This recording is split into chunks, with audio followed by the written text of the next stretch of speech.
So continuing with the Symphogear topics, wow, who would have thought that the guy who said he'd make more Symphogear content would make more Symphogear content. Another aspect I really wanted to talk about was unison. With the introduced aspect of teamwork makes the dream work actually being a power increase in the verse, it allowed a multitude of combinations in my head to run rampant over the 3.5 brain cells that are still functioning. However, instead of going over exactly how strong a unison between Chris and Miku would be, I decided to start from the very beginning regarding unison. That being said, this video won't be going over unison directly, at least not for the whole thing, but the scaling for the two that introduced it being Kirika and Shirabe. Now you're probably thinking, you said that you wanted to make videos on Chris, Tsubasa, and Mario, why are you just blatantly ignoring them? And as for your question,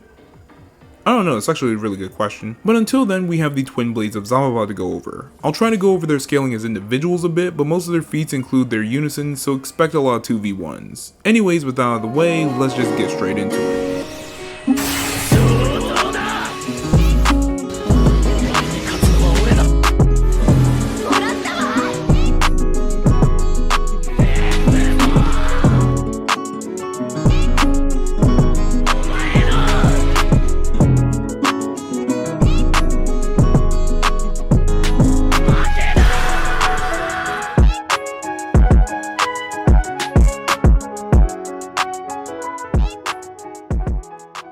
While people like Carol and Hibiki have interesting scaling to go over as individuals, Kirika and Shirabe as individuals kind of just have what I like to call poo-poo scaling, which is kind of unfortunate, though this isn't to say they have no individual scaling at all. For example, Shirabe is able to press Elsa from Noble Red at the start of XV without Kirika for a little bit, and Kirika is able to block Adam's attack with her climax song after using Linker in AXZ. However, despite this lack of individual scaling, together they do have various powerful feats and statements that allow us to end up scaling them. Starting from where I believe the best starting point for them is being in AXZ rather than XV with the coffin. I swear to god, I feel like I've mentioned this coffin more times than I brought up the Sailor Moon lighting up the universe thing. Kirika and Shirabe are both able to fight against Perlati and completely overpower her with unison. While this may not sound as intimidating as you may think, this would be a Kirika and Shirabe who were told not to use Ignite due to the Philosopher's Stone's properties of burning away impurities, with Ignite being a transformation that the Symphogear users used previously to fight a new type of alkanoids before being overwhelmed by the Illuminati's Faust robes that increase a user's output upwards of 10 plus times. This would be something that Cagliostro would fear later on, going so far as to use the alkanoids that creates the galaxy-sized pocket dimensions to split the two apart after seeing what happened to Perlati previously. However, these two would later break out of these pocket dimensions with other users rather than just themselves. Something especially crazy considering that Cagliostro even thought that Chris and Mario using Unison was something that she needed to make sure Saint Germain didn't fight against on top of them using Ignite. Now while Ignite was still obviously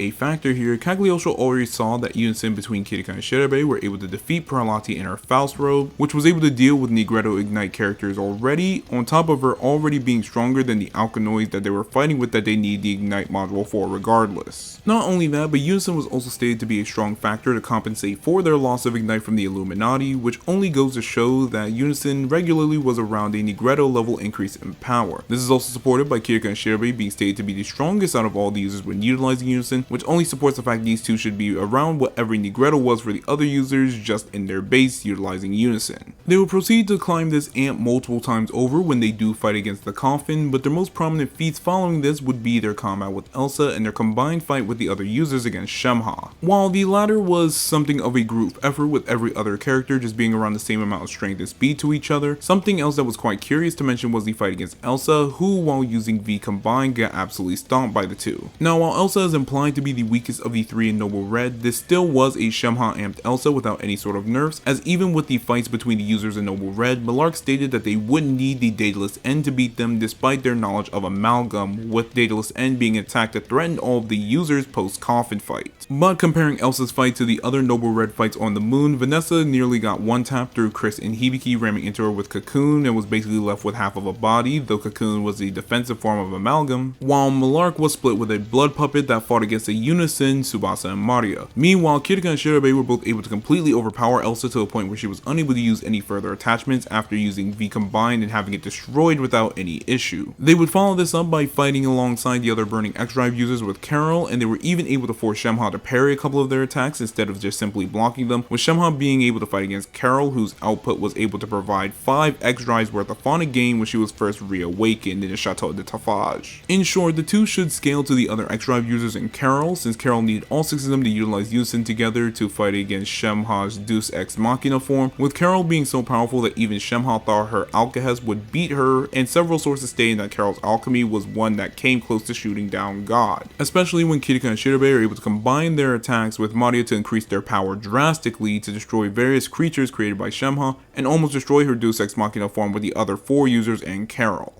The speed for all the Symphogear users are basically the same, as they're all able to keep up with each other and stay relative to each other throughout the series. Going by their base in scaling the Hibiki, as Kirika fought alongside Biki and Shirabe fought alongside Tsubasa, who combos with Hibiki on several occasions, the two would be several thousand times faster than light. As Hibiki has surpassed her Ignite amps multiple times over, as she was able to surpass her Rubedo Ignite from the fight against Carol, as well as surpassing her Nigredo Ignite amp while fighting alongside Saint Germain against Adam. I would say that they would have surpassed the billions of times faster than light category here, however, because of the fact that X Drive allows them true flight rather than just regular increasing their amp and speed, it does make sense for them to not retain the speed amp and only retain the power, as X Drive does give them true flight rather than just some enhanced flight like Hibiki does with her boosters, while characters are able to retain the strength amps, such as being able to fight against a character stronger than Carol in the following arc in AXZ. However, these two do have some direct scaling feats for themselves. Starting with Shirabe, she was able to fight alongside Tsubasa with unison against Pralati, despite being the one who struggled the most with union with other partners, making her at the very least relative to Tsubasa. With Kirika, she has some direct scaling with Hibiki, as she was not only able to fight alongside her, but she also intercepted an attack towards her by Adam with her climax song, someone who Hibiki was able to press prior to Baphomet, and the two, just like the rest of them, were relative to XV Hibiki, who was very much over thousands of times faster than light with Ignite scaling from surpassing it during their fight with Carol at the start of Axis. Not only that, but that feat with Adam in particular is incredibly crazy, as Adam was someone who was able to draw power from the Orion constellation, of which even the closest of stars is hundreds of light years away. And even if you do believe that was just a hyperbole of taking from the stars, we do see shots from off the planet and even have Saint Germain confirming that he gathered the energy from the constellation rather than it just being hyperbolic, as she does say that drawing energy from this constellation used up too much energy for him to not be able to use his golden transmutation. The blades of Zababa are just the same as the other users in terms of scaling, it's mainly just narrative implications of them being weaker individually. And while they are technically weaker individually, their speed surprisingly is always near the same as the other users, just with the characters being hurt more by attacks that the users would otherwise tank without issue. You know, I've noticed my speed sections are usually not that fleshed out, but that's mainly because speed is fairly simple, especially when we already have multipliers and don't need an entire backstory for knowing why X Drive has a 7 billion climax song multiplier. I'll try to extend them more often, but it's slightly difficult when you're mainly going off of just inverse scaling rather than just trying to put a specific number onto it like versus battles, since I usually do try to bring up inverse scaling rather than anything else. This video is basically all about Unison anyway, so I'll skip over that. If you want a brief synopsis on exactly what Unison is though, Unison is an ability that allows users of Fauna Gain to exponentially increase their output by singing with each other. While we don't get an exact calc on how much of an increase Unison is, we do know that this increase is at least relative to Nigredo Ignite, seeing as how they were able to fight against Pralati in her Faustrobe and completely overpower her, which is only further confirmed to be an increase around or even higher than Ignite when Cagliostro takes precautions to get the two split apart, as well as stating that Saint Germain can't fight against Unison users alongside Ignite, but the fact that she made precautions without realizing that they had access to Ignite again just meant that the power increase was at least 10 times. Following this would be their climax songs, which just like with the Hibiki video we did already go over, being around a 5 times multiplier from the fight with Maria and the noise at the start of G, but they do also have their own unique properties, as climax songs are stated to be representative of the users just like the armed gears. With Shirabe's climax song, the size of her saws increase drastically and are stated to attack endlessly, but Kirika's climax song is the crazy one, being stated to attack not just physically but also attack the soul directly, stating that no physical means of defense can stop it. And the funniest part is that this doesn't even need to be a lethal blow in the climax song form, as even an attack from Kirika that Shirabe wakes up from moments later, it completely erases the soul of Fine that was in Shirabe, with Fine actually taking Shirabe's place after she gets hit by it. This attacking spiritually aspect is also an aspect when utilizing Unison, though this doesn't really erase the soul the way the climax song does, as Perlati and Malark are fine after being attacked by the twin blades of Zababa. However, the blades do restrict healing properties, as even Cagliostro trying to heal Perlati stated that she would still need to rest, and confirmed with Saint Germain that the blades of Zababa do cut spiritually and physically. In addition to their well-known hacks, they do also have the same hacks as the other users, such as limited flight in Kirika's case with her boosters and Shirabe doing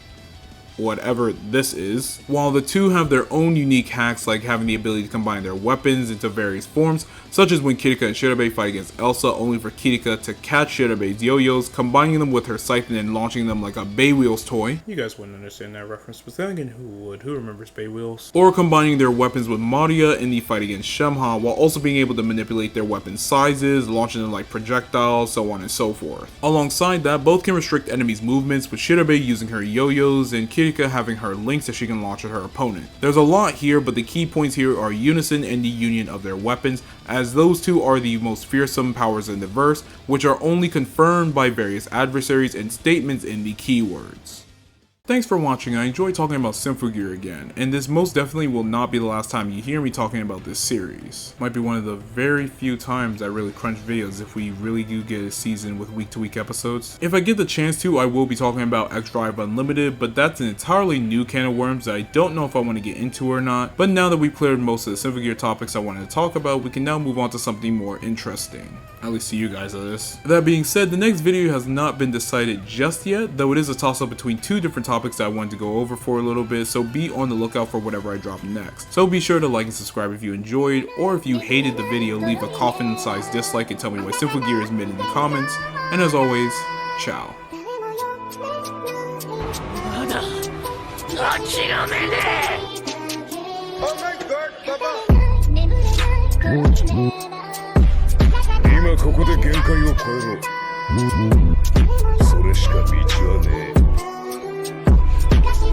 俺たち金色の夜明け団がクローバー王国最強の魔法騎士団だ。